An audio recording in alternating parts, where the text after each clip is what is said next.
Mayong adlaw kanaton tanan mga viewers, mga brothers and sisters. Atong paminawon si pastor sa ka SDA sa iyahang pamahayag nga wala kunoy pangalan ang gitukod ni Kristo o wala gyud makatukod si Kristo. Nihatong paminawon mga viewers, mga brothers and sisters. Mga higala, ang tinuod wala gyud ngalan sa simbahan man o iglesia na atong gipasakupan karon nga imong mabasa sa Biblia nga giingon nga si Kristo gyud ang nagtukod. Kay kung naa pa, di gyud mahitabo nga dili maapil sa pagsulat sa mga apostolis nga mga autor sa Biblia kung ugaling buhi pa si Kristo pagtukod niini. Kay kanang bersikulo nga gigamit sa uban pag-angkon sa Mateo 16:8, ang gigamit kani diyang apulong future tense man. Ang pulo nga pagatukuron, kinsa pagatukuron ko, gikan sa Greek nga pinulungan oikodomeso, usa ka word nga ang hubad sa English mga igsoon, I will build future. Ug human ini nga bersikulo, wala ka na'y mabasa nga nagtukod na siya hangtod na namatay ug nabanhaw na lang siya ug nikayab na padung sa langit. Ang klaro na lang mauni. Wala man tay mabasa nga ngalan sa gitukod niya diha sa Biblia, susihon na lang nato kung unsa ang gitudlo o gisunod sa usa ka grupo. Naay usa ka bersikulo sa Biblia nga perting klaroha kung kanang nga grupo mahimong mao ang iyang gitukod ni Kristo. 1 Juan 2, 3, 4 ringa. Kung atong mahibaluan nga kita nakailakan niya, pinagi nini. Kung kita nagabantay sa iyang mga sugo, siya nga magaingon, ako nakailakan niya, apan wala magbantay sa iyang mga sugo. Kini siya bakakon kung wala kaniya ang kamaturan. Atong tagaan og reaksyon mga kaigsuonan og tubag nga matod pa niya unang punto, wa kunoy pangalan o gani mingon siya nga I will pa ang giingon ni Kristo. Buot niya ipasabot ni pastor, wa pa katukod si Kristo. Unahon na to ang giingon niyang way pangalan. Kanang giingon nimo pastor nga way pangalan, dili man na tinuod. Naay pangalan pero common, pananglitan. Ang sulat ni San Pablo sa taga Galacia 1:13. Ang simbahan gitawag niya og iglesia sa Dios.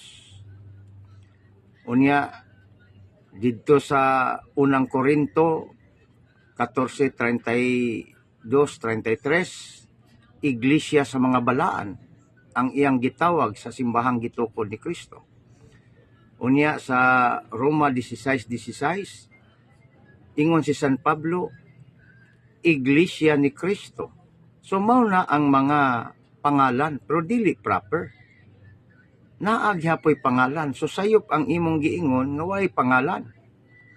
Unya ang pinaka-worst pag yun nga miingon ka nga future pa. Buti pa sabot wa pakatukod si Kristo kay matul pa nimo, ikayab na lang si Kristo. Kini siya ang panudlo mga kaigsuonan, dili ni tinuod.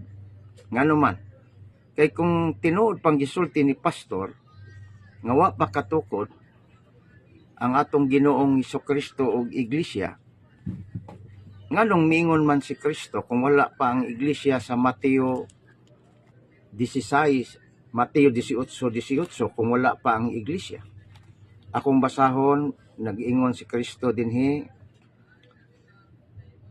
kung dili siya gayud mamati kanila, isulti ang tanan ngadto sa iglesia.